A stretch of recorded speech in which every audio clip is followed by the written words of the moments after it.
Good morning children. आज हम बात करें सूचना लेखन के प्रारूप की। सूचना लेखन का प्रारूप यानी फॉर्मेट किसी भी औपचारिक लेखन के लिए यानी फॉर्मल राइटिंग के लिए ज़रूरी होता है उसका फॉर्मेट यानी प्रारूप होना। कहाँ पर क्या लिखा जाना है ये बहुत मायने रखता है।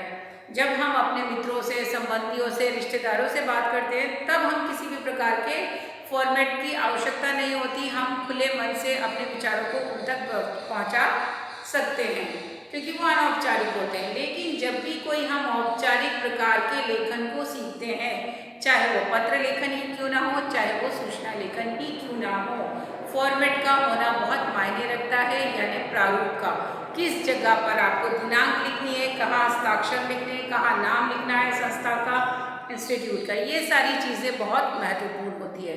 तो चलिए आज करते हैं यहाँ पर चर्चा हम सूचना लेखन के प्रारूप की। अब यहाँ सूचना लेखन के प्रारूप में उन्होंने कुछ बातें दी हैं और उन बातों को मैं यहाँ पर उसके माध्यम से दर्शाती जाऊंगी चित्र में। आप यहाँ देख सकते हो कि सूचना लेखन के समय में करते समय कुछ चीज़ों का ध्यान रखना है। तो यहाँ आप देखेंगे जैसे सबसे पहले इन्होंने कॉर्नर पे लिखा हुआ है संस्था या संगठन का नाम सबसे ऊपर टॉप पर। तो यहाँ पर संस्था या संगठन का नाम का मतलब है इंस्टीट्यूट का नाम। किस इंस्टीट्यूट यानी कि विद्यालय में हो तो आप लिखोगे यहाँ पर बाल भारती पब्लिक स्कूल, और उसके बाद आप लिखोगे यहाँ पर दिनांक यानी डेट।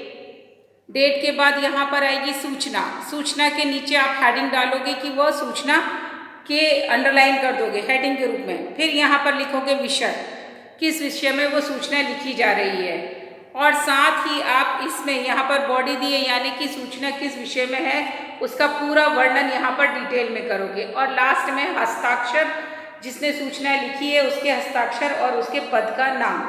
तो फॉर्मेट इस प्रकार से है। यहाँ पर सूचना लेखन के उन्होंने इसीलिए बता दिया है कि सबसे पहले संस्था का नाम लिखना होता है कि किस इंस्टीट्यूट या संस्थान के द्वारा वो सूचना लिखी जा रही है। अगर आप विद्यालय में पढ़ रहे हो, विद्यालय के खेल सचिव हो या कक्षा के प्रमुख हो या फिर विद्यालय में किसी पोस्ट सचिव के पद पर कार्यरत हो या किसी समिति के अध्यक्ष हो, तो जिस भी जगह से आप संबंधित हो तो उस समिति, संस्था या संस्थान कार्यालय का नाम। अभी हम विद्यालय की बात कर रहे हैं तो संस्था के नाम की जगह पर हम लिखेंगे बाल भारती पब्लिक स्कूल। उसके बाद केंद्र में शीर्षक में लिखना है सूचना यानी कि सूचना सेंटर में आएगा। उसके बाद दाईं और वहाँ पर वो बाईं तरफ आप लिखोगे दिनांक, किस दिनांक को सूचना लिखी गई है।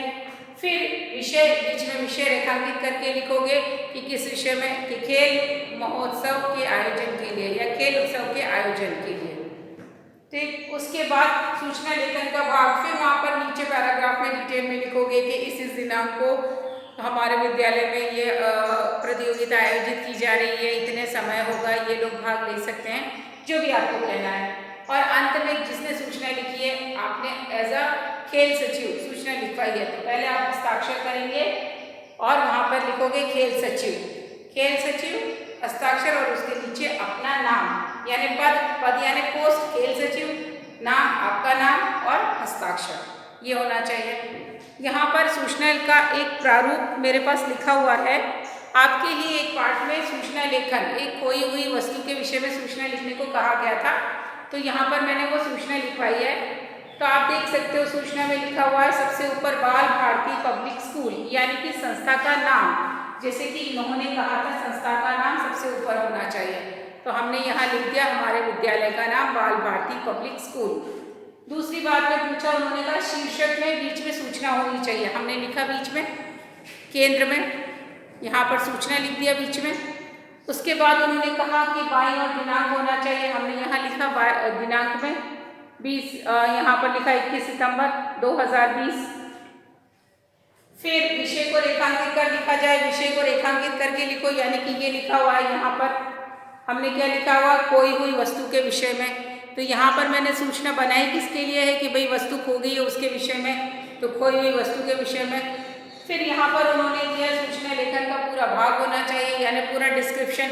तो यहाँ पर 1, 2, 3, 4, 5 यानी कि यहाँ पर 4 लाइन में हमने पूरा वर्णन किया है कि कल विद्यालय में खेलते समय मेरी टाइटन की एक घड़ी खो गई है खेल प्रांगण में, जिसको भी मिले कक्षा अध्यापिका को जमा करा दें। ठीक है, ये आपने अपनी बात कह दी। अंत में मैंने यहाँ पर लिखा है नाम और आभाषा। तो यहाँ नाम की जगह पर पहले आप पद लिखोगे। यहाँ पर तो एक विद्यार्थी ने लिखा है विद्यार्थी की वस्तु खोई है, तो क्योंकि किसी विद्यार्थी की वस्तु खोई है इसलिए वो विद्यार्थी अपना नाम लिखेगा और हस्ताक्षर करेगा। अगर आप एज अ किसी पोस्ट पर लिख रहे हो तो आपको उसकी पोस्ट का नाम लिखना है कि खेल सचिव हो कि बाल सभा सचिव हो, उसका नाम लिखना है, या हाउस कैप्टन हो तो वहाँ लिख सकते हो कि कप्तान यमुना सदन, फिर नीचे आप उसका अपना नाम लिख सकते हो और हस्ताक्षर।